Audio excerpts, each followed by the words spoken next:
buenos días. Mi nombre es Lizy Pérez. En realidad soy estudiante todavía y también me imagino que se preguntarán por qué alguien que es joven y por qué alguien sancarlista, ¿no? Pues quiero comentarles que pues en los últimos años, de hecho estoy en tercer año y he pasado mis años de universidad tratando de buscar nuevas alternativas, tratando de buscar nuevo conocimiento involucrándome en el movimiento estudiantil, debatiendo y demás. Y en los últimos años o meses me he encontrado con algunas dudas respecto a la educación que se nos imparte y por eso es que he titulado a esta presentación Libertad individual o intervención del Estado y cómo es que la educación puede ser un punto fundamental para el desarrollo económico de los países. La educación es una de las claves para que los países desarrollen y crezcan económicamente, para que los ciudadanos de un Estado puedan mejorar su calidad de vida y superarse. En las aulas generalmente se forma para ser empleado y no siempre para ser emprendedor. Generalmente se enseña a criticar a los ricos, pero es muy difícil que alguien se convierta en lo que llega a odiar. El problema quizá no es el capitalismo, es la percepción que muchas veces erróneamente se nos vende. El conocimiento sobre principios fundamentales de economía, democracia y libertad son fundamentales para cada ser humano. Ahora la pregunta es, ¿qué se está enseñando en las aulas de clases? Porque la respuesta a esta pregunta puede definir en gran manera el futuro de las generaciones que vienen, entre un lugar con pobreza o un lugar con una vida próspera. En este camino que llevo de universidad, empecé a hacerme algunas preguntas. El término de libertad individual, que viene más de la corriente de derecha o capitalista, y la intervención del Estado y una corriente de izquierda, que siempre se toman como una dicotomía en la que son polos opuestos, como el frío y el calor. Y el problema es que estas cuestiones muchas veces dividen y crean conversiones muy acaloradas y también que han generado grandes problemas a través de la historia, como la Guerra Fría, los conflictos armados, las guerrillas, siempre por cuestiones ideológicas, incluyendo Guatemala. Gracias a esto, pues he estado expuesta a poder recibir ambas corrientes de pensamiento y ha sido un trabajo de poder ir aprendiendo y adquiriendo conocimiento de otros lugares. Y es que considero que uno debe mantener siempre la mente abierta y el poder escuchar a otras personas y el poder aprender de quienes quizá no están de acuerdo con nosotros, pero que tienen valioso conocimiento. Ambas corrientes tienen un punto de vista interesante, sin embargo, la historia evidencia que una de las dos corrientes ha tenido logros positivos y la otra no. Por eso es que es importante preguntarse qué es realmente lo que se está enseñando hoy en día. Empiezo con esta frase: la educación temprana es la clave para el mejoramiento de la sociedad. Ella fue educadora, pedagoga, científica y médico que aportó a la educación un método innovador para la enseñanza. Empezando a hablar de educación, ¿qué es la educación y cuál es el propósito de la educación y cómo podemos definirla? La educación debe tener como fin el desarrollo integral del ser humano en sus dimensiones físicas, mentales y espirituales, es decir, un desarrollo integral para el ser humano. La educación debe formar al ser humano para vivir en cooperación con sus semejantes. Etimológicamente, la palabra educación procede del latín educare, que significa criar, alimentar, nutrir, y extucare, que significa sacar, llevar y conducir desde adentro hacia afuera. Lo que significa que la educación va en ambas vías y es un proceso de ida y de vuelta. Ya que el término educación puede ser demasiado amplio por sus distintas concepciones, aquí se entenderá básicamente como la educación formal, refiriéndose a la formación que se ofrece en un centro educativo, hablando de los distintos niveles existentes.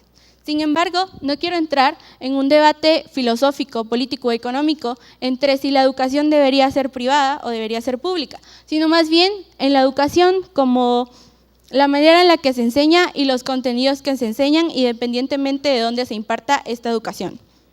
Sirve de distinguir, por eso, de la educación tradicional, que es un corte intelectualista en el que el educador intenta que el educando aprenda, memorice y sea un receptor pasivo de conocimientos, es decir, que no cuestione, que no pregunte y que solo reciba esa información y la absorba. Contrario a esto, está la educación nueva y progresiva, basada en la actividad, en la libertad y en lo espontáneo del alumno. Esta educación nueva o progresiva representa la actualización del sistema educativo. Esto partiendo de nuevos modelos de aprendizaje, nuevos enfoques y aprovechando los recursos tecnológicos e innovadores postulados en contraposición a la educación tradicional, que suele ser más rígida y memorística. Este cambio en el modelo educativo responde a la necesidad de adaptabilidad del sistema educativo, esto a la era de la globalización y en el contexto mundial actual.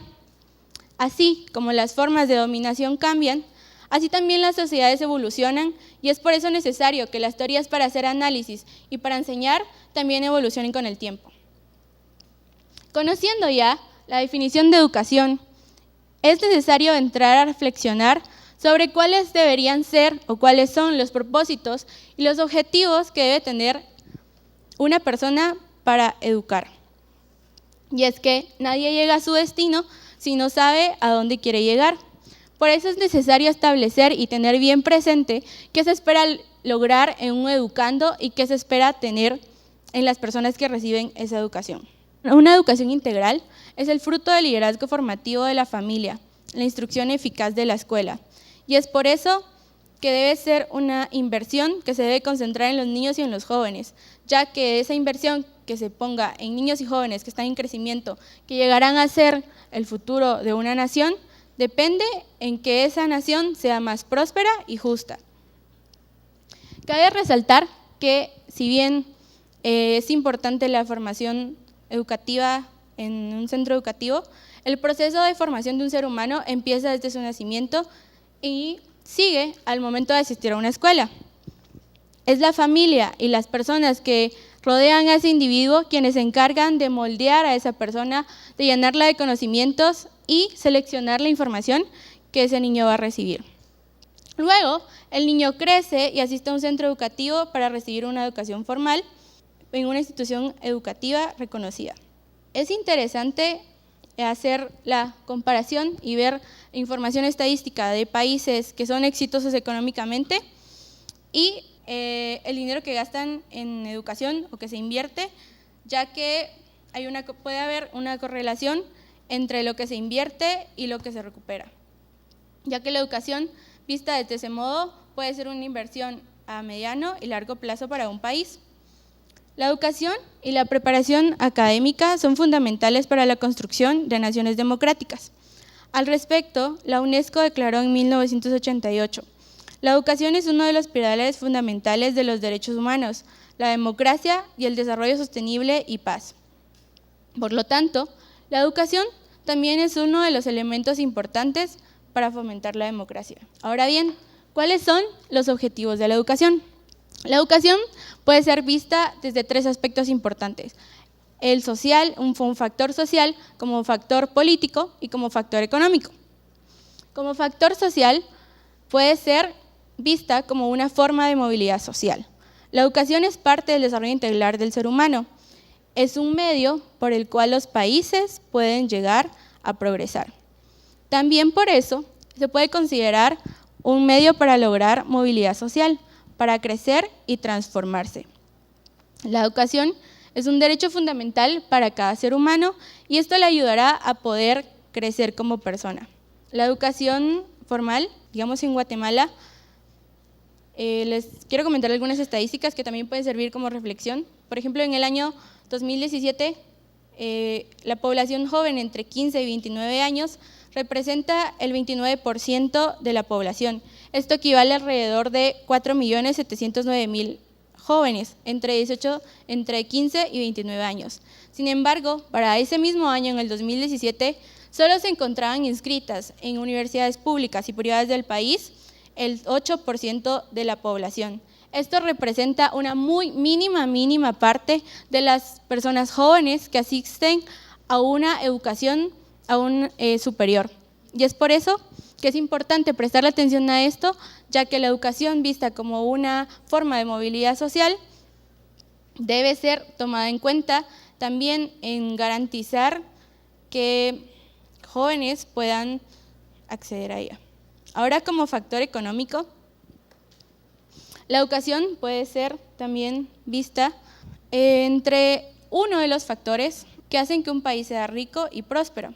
Hay muchas teorías acerca de qué es lo que hace a un país próspero. Por ejemplo, algunos piensan que tiene que ver con la geografía, otros piensan que tiene que ver con el clima, otros piensan que tiene que ver con las raíces étnicas de la población.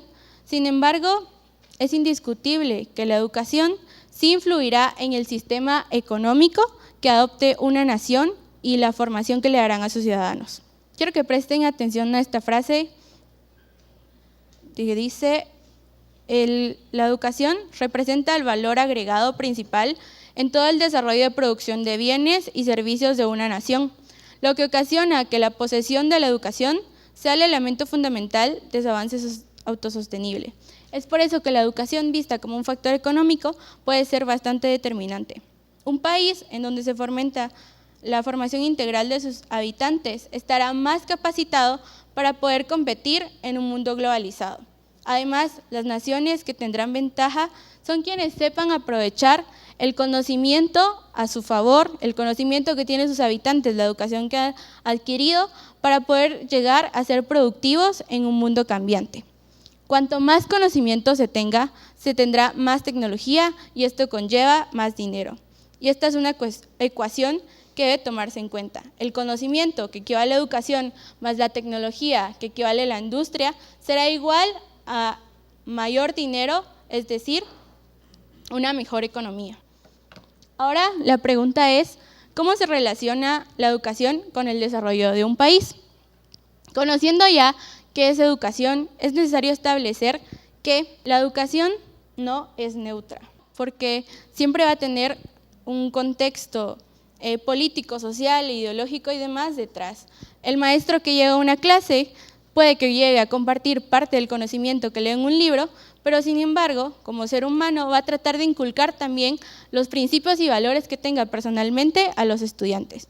Y es por eso que es importante llegar a la pregunta de por qué la educación puede definir el futuro de un país. Y también hacer otra pregunta: ¿qué se está enseñando en los salones de clases? La respuesta a esta pregunta puede ayudar a definir el rumbo de las generaciones que vienen entre un lugar con pobreza o una sociedad libre y próspera. ¿Qué es realmente lo que se nos está enseñando o qué es realmente lo que se nos quiere inculcar? ¿Qué es realmente lo que se le está dando más predominio? ¿A una educación basada en la libertad y en los derechos individuales, o a una educación en la que el Estado debe intervenir en todos nuestros aspectos de la vida? Y es que cuando yo empecé a estudiar en la Universidad de San Carlos, llegaba pues aceptando todo, y llegó un tiempo en el que empecé a cuestionarme si de verdad lo que estaba escuchando o si de verdad lo que me estaban enseñando era totalmente correcto. Empecé a llevar una clase de proceso económico, que seguramente ustedes ya han leído el libro de proceso económico de Manuel Ayau. Y entonces en la clase de economía resulta que en la Galileo me enseñan de la ventaja comparativa y la ventaja absoluta, y yo ya había llevado en la otra universidad economía y macroeconomía y nunca la había escuchado. Entonces uno empieza a cuestionarse como persona si el conocimiento que me están dando es el de verdad, si eso es realmente práctico. Digamos, hablando de un sistema económico como el que postula Marx versus el sistema económico en el que nosotros vivimos actualmente, que nos provee libertad, que nos provee más opciones para poder crecer como personas y poder desarrollarnos en el ambiente en el que estamos. Quiero compartir una frase que es muy conocida, que dice: una sociedad que prioriza la igualdad por sobre la libertad no tendrá ninguna de las dos cosas. Tiene que haber primero igualdad para todos, pero como bien lo dice Friedman, cuando se privilegia a la igualdad, se pierde la libertad.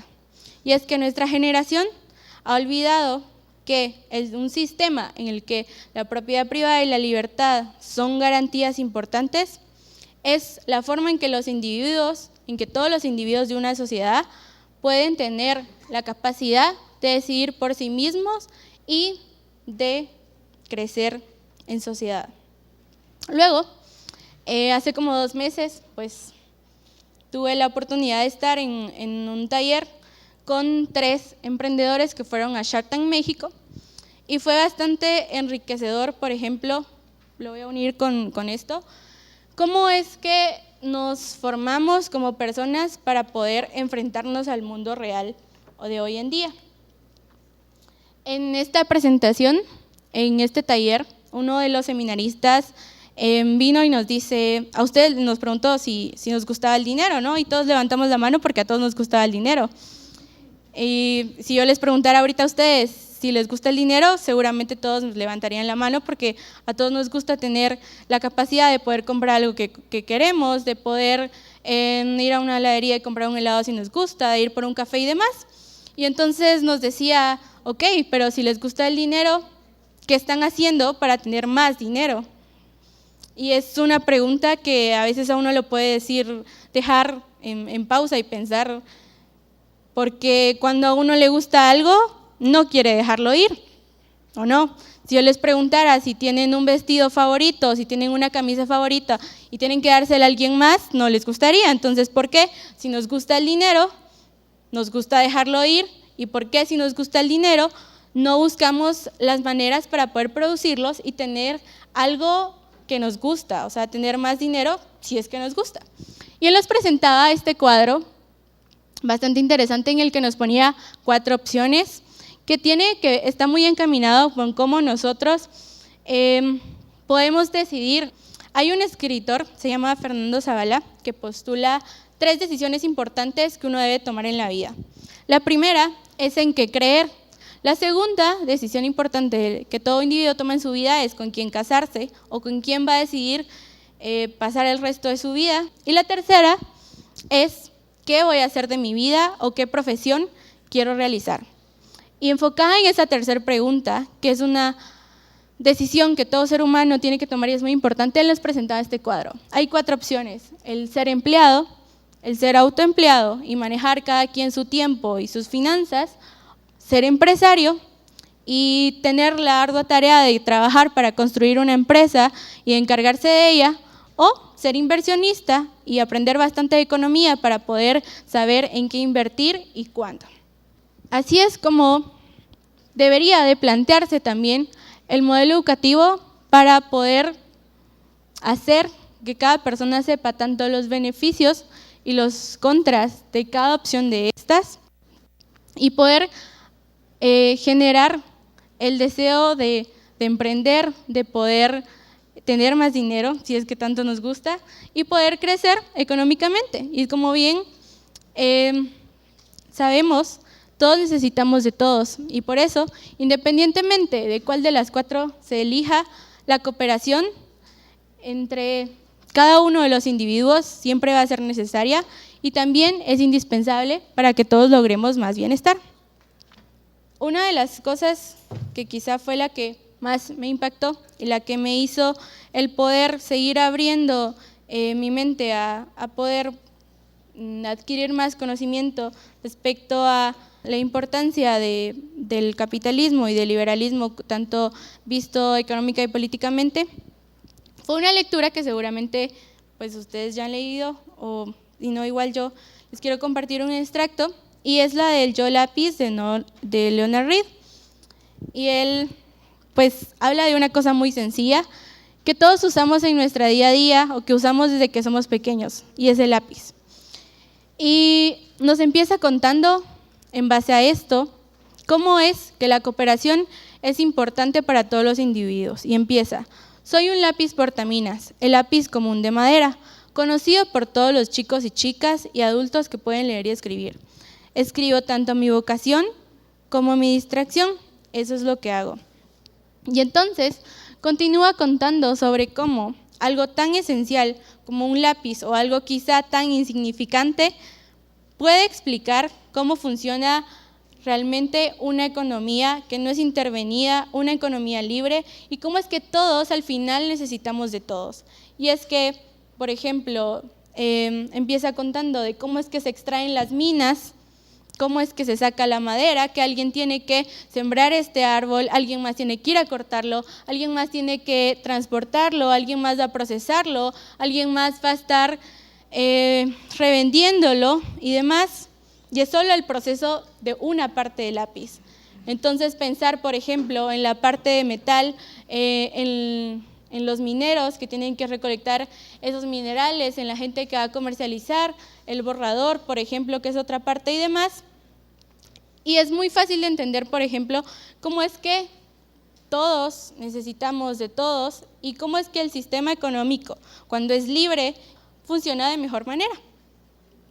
Así que es importante preguntarse también y pasar de la crítica a la propuesta y pensar en qué educación deberían recibir, qué educación necesitan los jóvenes y niños para ser competitivos en un mundo globalizado. Es necesario que el conocimiento pueda llenar a una persona de habilidades prácticas que le sirvan en el día a día. La primera de estas es la practicidad del conocimiento. En el mundo actual y en la sociedad del conocimiento ya no es tan necesario que una persona se sepa de memoria todo, que parezca una enciclopedia quizá. Se requiere más de lo práctico. Se necesita de una educación enfocada a la solución de problemas, a la resolución de conflictos y a dar soluciones por medio de la tecnología. El modelo de enseñanza ha cambiado con el tiempo para poder responder a las necesidades del mundo actual. En el ámbito pedagógico ha surgido la teoría del diseño educativo que cambia la manera en la que se imparte la educación. Este diseño educativo está basado en el aprendizaje, en el logro de objetivos y orientado a la práctica del conocimiento adquirido que se evidencia en competencias. Esta teoría del diseño educativo surge en los años recientes y está orientada más a la práctica en lugar de que la persona pueda recibir solamente información teórica. El hecho de estar orientada hacia la práctica hace que la teoría tenga una mayor utilidad para los educadores y para los educandos, ya que proporciona una orientación directa sobre cómo lograr sus objetivos. Quiero contarles 2 ejemplos, y es que conozco a un profesor, bueno, de hecho es mi papá, y él pues imparte clases igual a nivel universitario y trata igual de que las clases sean prácticas, ¿no? Y me contaba que hace poco les dejó una tarea a sus estudiantes sobre las 5 S de la calidad total. Y entonces, si bien puede ser algo bastante teórico el poder aprender cómo se pueden utilizar, la tarea más que todo consistía en que cada quien pudiera aplicarlo también a su ámbito personal. Y entonces me contaba que llega uno de sus estudiantes y le dice muy contento que en su casa habían ordenado la casa, que habían pintado un cuarto y demás, porque este chico, su estudiante, pues llegó a su casa y llegó a su cuarto a ordenarlo y a sacar muchos papeles, que tenía trabajos desde que estaba en primaria, y entonces llega su mamá asombrada y le dice, ¿y pues a ti qué te pasó? ¿Por qué estás ordenando tu cuarto? Y entonces le dice, bueno, te voy a dar una copia, y el estudiante le dio una copia a su mamá de las 5 S de la calidad total, y impactó a su familia, ya que todos empezaron a leerlo y trataron de ordenar su casa, de pintar un cuarto que hace mucho que no utilizaban, y ese debería ser el verdadero fin de la educación, ¿no? El poder impactar la vida personal del ser humano. Otro ejemplo de cómo es que la educación práctica debe ser acompañada, claro, siempre de la teoría, debe haber un balance entre lo teórico y lo práctico. Estoy con un grupo de niños, ellos tienen entre 7 y 8 años los domingos y realizamos bastantes clases. Entre uno de los requisitos que teníamos que sacar era el poder aprender sobre las plantas, un requisito que se llamaba Amigos de la Naturaleza, y pues en el folleto nos traía una imagen así, similar, en el que se decía cómo sembrar una planta, que se necesita sol, agua, aire, y que hay que dejarla al sol y que hay que regarla cada día y demás. Pero, siguiendo con el conocimiento práctico, decidimos mejor que íbamos a sembrar. Entonces cada niño llevó un botecito, llevó un poco de tierra y demás, y pues sembraron sus plantas. Esas no son las fotos, pero pues la idea es la misma. Y esa es la pregunta, ¿no? ¿Cómo es que un niño, digamos, de 6, 7, 8 años va a aprender y va a acumular más el conocimiento. Si por algo teórico que solo va a ver en un cuaderno en el que le dicen los pasos para sembrar, o si va a ser más productivo el que él venga y tome la tierra y tenga la semilla y sienta la textura de la tierra y se comprometa a cuidar esa planta para que crezca, es ahí como el conocimiento va a impactar más a la vida del ser humano si es práctico y si lo conecta con sus emociones. Luego, de lo que debería mejorarse es el conocimiento de economía o de principios económicos básicos. Los recursos son siempre limitados y por eso un individuo debe saber cómo administrarlos de la mejor manera. Es por eso que se debería incluir principios básicos de la contabilidad, inculcar en los niños especialmente y en los jóvenes la importancia del dinero. A veces pues los niños ven que sus papás, por ejemplo, sacan dinero del cajero automático, pero no saben de dónde viene. O es más, ¿por qué no explicarles no solo cómo funciona el cajero automático, sino que para tener la posibilidad de sacar dinero del cajero automático, primero se debe producir ese dinero para poder tenerlo? Y es así como el ir inculcando educación económica o educación de contabilidad, de finanzas, es importante para que una educación sea integral y para que los individuos, al poder crecer, en el caso de los niños, puedan desarrollarse en una sociedad en la que puedan crecer más económicamente. Y también pues quisiera sugerirles que vean, hay una conferencia de Montevideo, un señor que se llama Hernán Casiarini, no sé si alguno lo ha escuchado, y él cuenta, por ejemplo, de que estaba viendo noticias un día con su hija, estaba viendo CNN y entonces hablan de una crisis económica y su hija de 9 años le pregunta qué está pasando y entonces él tiene que explicarle, él cuenta que él es economista, pero no sabía cómo explicarle a una niña de 9 años qué estaba pasando porque en las noticias dijeron que se había caído la bolsa de valores. Y entonces él crea una historia, un cuento, en que le va explicando a su hija cómo es que funciona el sistema económico, cómo es que funciona la bolsa de valores, para hacer que ella comprenda a sus cortos años de edad y que se vaya formando para que cuando sea grande pueda saber cómo funciona, ser parte de él si desea y pues tener ese conocimiento que va a ser valioso. Y quiero citar ahora a Manuel Ayau, que dice una frase muy acertada en la que escribe, y cito: debe ser importante que los programas educativos enseñen cómo funciona una sociedad libre basada en un ordenamiento jurídico que garantice la máxima autonomía y libertad de los individuos, sin pretender sustituir sus voluntades con mandatos de autoridad, sino contribuyendo a que la conducta de todos se manifieste en actos pacíficos, compatibles con la vida en sociedad. Y ahora el último, que es el fomento de la innovación y el espíritu emprendedor. En el currículum nacional base está actualmente la clase de emprendimiento, que sustituyó a la clase de productividad y desarrollo. Y es que se cambian algunos contenidos del curso y por eso se ven en la necesidad también de cambiarle el título y que ahora se llama emprendimiento. Innovación, pues ha traído bastantes cambios alrededor de la historia y podemos pensar, por ejemplo, en la revolución industrial, en el que hubo un aumento de la tecnología y gracias a esa tecnología es que el hombre ha podido realizar menos esfuerzo para ser más productivo y hacer más fácil su vida y traer más bienestar, no solo para él, sino para la sociedad en general.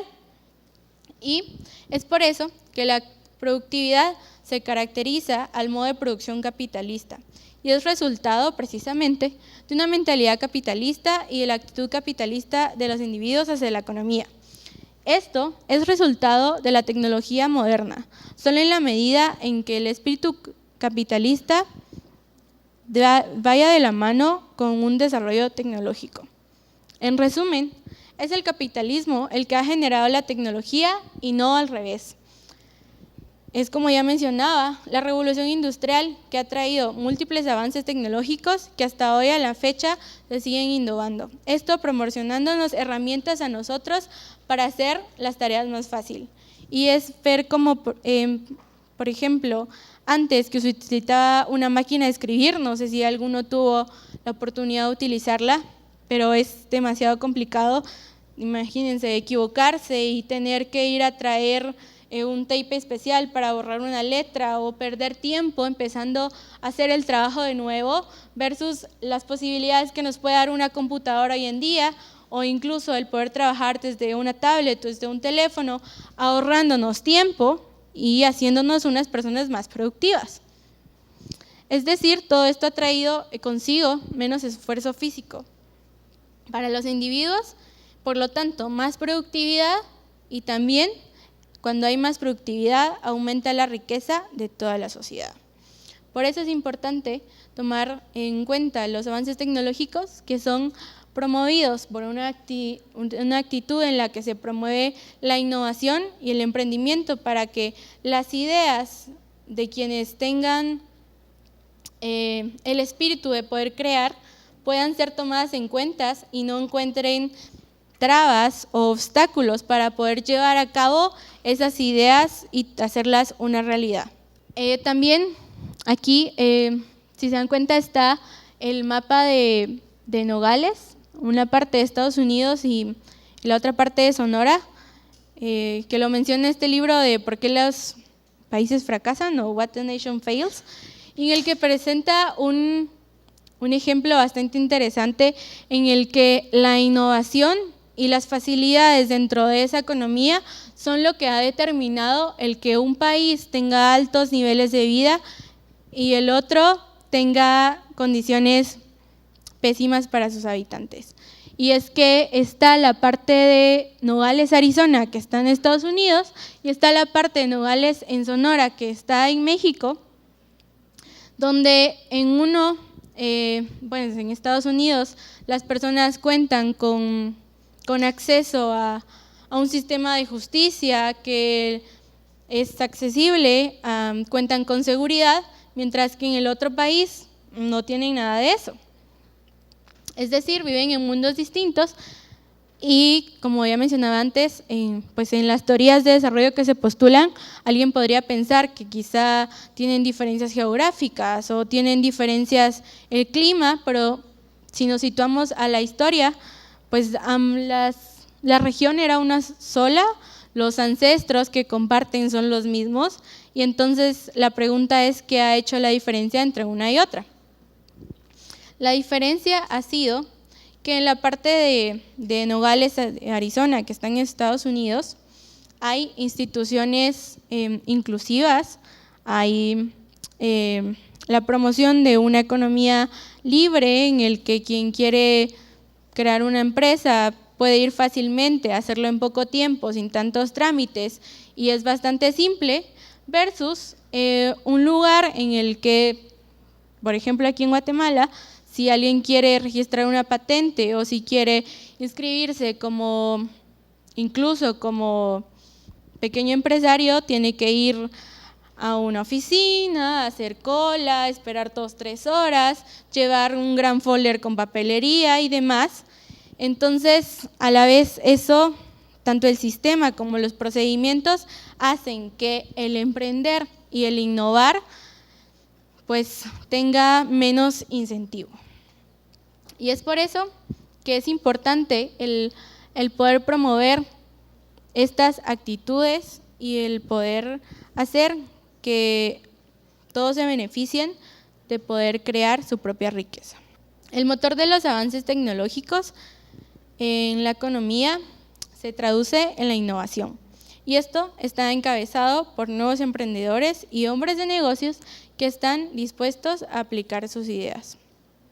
Pero para aprender se necesita herramientas para poder hacerlo, es decir, conocimiento sobre el libre mercado, conocimiento sobre una economía no interferida y la facilidad para el comercio, que esto va a proveer mayores oportunidades de negocios. La libertad sin educación es siempre un peligro y la educación sin libertad resulta vana.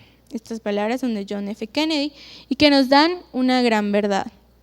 Ahora, para ir terminando las conclusiones, el hecho de que el conocimiento sea uno de los principales valores de la sociedad del siglo XXI implica que la educación es la base de la economía mundial. En la aldea global en la que actualmente vivimos, no caben las diferencias raciales, pero sí se aceptan las distinciones académicas. La base de la sociedad del conocimiento, es decir, la base de una sociedad en la que la educación es primordial, es específicamente una persona educada. Sin embargo, hablamos de educación en un marco mundial debido a la globalización, donde el dinero y el mercado también lo son. Ello implica que una fuerza unificadora entre la economía y la educación. Debido a los notables vínculos entre la educación y la economía, los cambios que afectan a la educación afectan a la economía y viceversa. La educación es una de las llaves del éxito, pero para alcanzarla se necesita de una sociedad libre en la que cada individuo pueda desarrollarse plenamente.